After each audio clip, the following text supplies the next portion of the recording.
তো আমার মনে হয় যে বিশ্বকাপের আগে ট্রু উইকেটে স্পোর্টিং উইকেটে খেলে নিজেদেরকে তৈরি করে যাওয়াটা উচিত হবে। এখানে কিন্তু একটা সুযোগ নাই যে বাইরে থেকে ওকে নিলাম, ওকে ঢুকালাম, ওকে বার করলাম, ওই সুযোগটা নেই। সেপ্টেম্বরের সেকেন্ড উইক থেকে টি-20 এনসিএলটা শুরু হবে। যারা কিছু ভালো পারফর্মার পাওয়া যাবে এদেরকে ইনক্লুড করে অবশ্যই তৈরি করতে হবে, যেহেতু 6 মাস হাতে পাবে টি-20 ওয়ার্ল্ড কাপের জন্য। শুরুতে একটু যদি বলেন, আপনারা একটা সেশন করছেন, আসলে এখানে কি নিয়ে আসলে কাজ হচ্ছে বা আপনারা কি নিয়ে ম্যাচ রেফারি, এখানে যে ওরিয়েন্টেশন হচ্ছে ম্যাচ রেফারি। এখানে আবার নতুন যারা ম্যাচ রেফারি হতে যাচ্ছে ওদের জন্য একটা সুযোগ বা তৈরি হওয়া, অনেকগুলি লস চেঞ্জ হয়েছে। তো সব কিছু মিলে কীভাবে রিপোর্টিং করতে হয় এগুলি জানার জন্য। তো আমরা যারা পুরনো আছে ওরা আজকে আমরা এসেছি এখানে, তো আমাদেরও কিছু কিছু জিনিস জানার আছে, কারণ অনেকদিন অনেকগুলি লস সম্বন্ধে জানা। তো সব কিছু মিলে যথেষ্ট ভালো একটা ওয়ার্কশপ, এবং এটা যারা ম্যাচ রেফারি হবে এবং যারা ক্রিকেটের টেকনিক্যাল সাইডগুলির সাথে জড়িত থাকে ওদের জন্য যথেষ্ট উপকৃত একটা ওয়ার্কশপ এটা। একটু বাংলাদেশের ম্যাচ নিয়ে, বাংলাদেশের খেলা নিয়ে কথা বলতে চাই।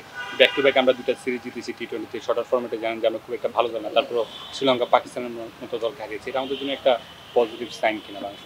অবশ্যই একটা বিরাট অ্যাচিভমেন্ট এটা, যে কোনো সিরিজ জেতা এটা টিমের জন্য সামনের সিরিজটা ভালো খেলার জন্য যথেষ্ট সাহস যোগায়। তো ওটা এখানে অনেকগুলি প্লেয়ারকেও শেষ ম্যাচে দেখা হয়েছে।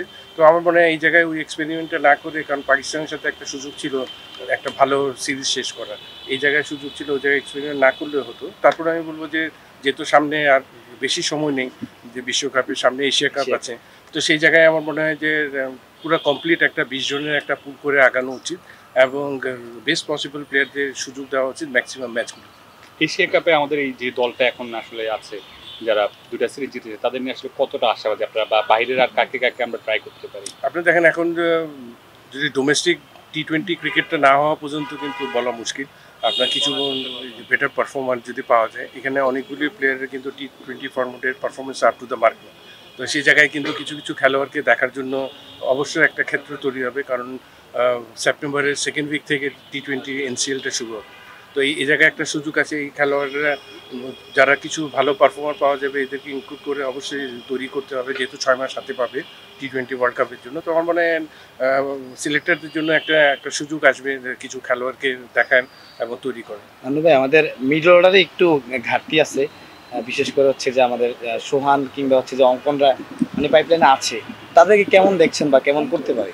আপনি দেখেন যে কোনো দেশের যে কোনো পুলের 25টা প্লেয়ার সবসময় তৈরি করতে হয়।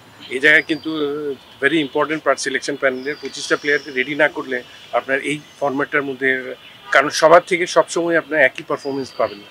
তো সেই জায়গায় কিন্তু তৈরি করা খেলোয়াড়কে কিন্তু ইন অ্যান্ড আউট করতে হয়। তো আমার মনে হয় যে এখানে টিম ম্যানেজমেন্টের যথেষ্ট দায়িত্ব আছে, যে সমস্ত জায়গায় ল্যাকিং আছে, যে কোনো পজিশনে যদি প্লেয়ারের অভাব থাকে ওই জায়গায় তৈরি করা খেলোয়াড়দের সিলেক্টরদের সাথে আন্ডারস্ট্যান্ডিং করে কিন্তু ওইভাবে তৈরি করতে হবে। এখানে কিন্তু একটা সুযোগ নাই যে বাইরে থেকে ওকে নিলাম, ওকে ঢুকালাম, ওকে বার করলাম, ওই সুযোগটা নেই। তো সুতরাং সবারই একটা সম্মিলিত প্রচেষ্টায় কিন্তু একটা দল হিসাবে তৈরি করতে হবে। নানু ভাই, যে ভারত সফরটা বাতিল হতে কিন্তু এশিয়া কাপে বাংলাদেশটা ঘাটতি থেকে গেছে। কালকে ফাইন ভাই বলেছেন যে নেদারল্যান্ডস ও নেপালের মতো একটা টিম আমাদের হয়তো বা আরও শেষের দিকে আসতে পারে। এই ঘাটতিটা পোষায় নেওয়ার জন্য আর কি করা যায়? আপনাদের ব্যাক টু ব্যাক অনেকগুলো সিরিজ খেলেছে খেলোয়াড়রা, এখানে কিন্তু ওদের কিন্তু মেন্টাল রিফ্রেশেরও একটু দরকার আছে। তো সেই জায়গায় কিন্তু খুব জোর করে চাপিয়ে দেওয়া খেলানো কিন্তু এটার পক্ষে আমি পার্সোনালি আমি ফিল করি প্লেয়ারদেরও একটু রিফ্রেশ হওয়ার দরকার আছে। তো এই জায়গা থেকে মেন্টালি প্রিপারেশন নিয়ে যদি একটা ছোটো একটা সিরিজ খেলে এশিয়া কাপ খেলতে যায়, এটা অবশ্যই লাভবান হবে। তারপরে এই এখন যে সময়টা আছে অ্যাটলিস্ট 2 উইকসের জন্য প্লেয়ারদের একটা রিফ্রেশের একটা সুযোগ পাবে, এরা রিফ্রেশ হয়ে আবার যদি নতুন করে শুরু করতে পারে, এটা আমাদের জন্য একটা প্লাস পাবে। এনসিএল এর কথা বলছেন নানু ভাই, এনসিএল কি আপনারা আগে আমরা দেখেছি একটা ভেন্যুতে এনসিএল করেছেন, এবার কি একটা ভেন্যুতেই থাকবে নাকি একাধিক ভেন্যু? না, এবার তো গতবার তো আমরা খুব অল্প সময়ের মধ্যে এটা করা হয়েছিল, এবার আমরা 3টা ভেন্যু অলরেডি চুজ করা হয়েছে। গ্রাউন্ডস কমিটির কাছে টুর্নামেন্ট কমিটি চেয়েছে, তো সেই হিসাবে টুর্নামেন্ট কমিটি আগাচ্ছে। আমার মনে হয় যে এটা কনফার্ম যে 3টা ভেন্যুতেই হবে এবার এনসিএল। ভাই, উইনিং হ্যাবিট ইজ ইম্পর্টেন্ট, কিন্তু তার সঙ্গে সঙ্গে ফলস কনফিডেন্স যাতে না হয়, যেহেতু আইসিসি এবং এসিসি ইভেন্টে মানে দেশের বাইরে আমরা টি-20 কিন্তু ভালো করিনি, বা ওয়ান ডে তো ওইরকম ভালো করতে পারিনি, খুব একটা দুবাইয়ের একটা ছাড়া। তো সেই জায়গা থেকে কি মনে হয় যে এখন ফলস কনফিডেন্স না নিয়ে এখন থেকেই আসলে একটা ভালো উইকেটে খেলার প্র্যাকটিস করে বিশ্বকাপে যাওয়া উত্তম? অবশ্যই আমি এটা পার্সোনালি আমি পার্সোনালি মনে করি যে বেস্ট পসিবল সাইড সবসময় খেলবে এবং বেস্ট পসিবল রেজাল্টটা নিয়ে সবসময় বিশ্বকাপের মঞ্চে যাওয়া দরকার এবং কন্ডিশনগুলি অ্যাডজাস্ট করার জন্য যেখানে সুযোগ পাবে ওখানে খেলে কনফিডেন্স গ্রো আপ করতে হবে।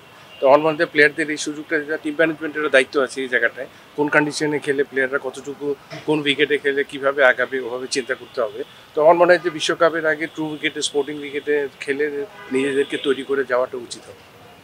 নানু ভাই, ওই যে আপনি তো আগেও ম্যাচ রেফারি ছিলেন, মানে একবারে পেশাগতভাবে মানে কবে থেকে শুরু করবেন? এটা পেশাগত না, এটা ধরুন যে ভালোবাসার দিক থেকে ক্রিকেটের যখন খেলা যখন শেষ করেছি তারপর থেকেই কিন্তু কোচিংয়ের সাথেই ছিলাম, তারপর কিছুদিন ম্যাচ রেফারি করেছিলাম। তো ক্রিকেটের সাথে আছে, আর যতদিন ক্রিকেটের সাথে থাকবো কিছু না কিছু কাজ করেই তো যাবো।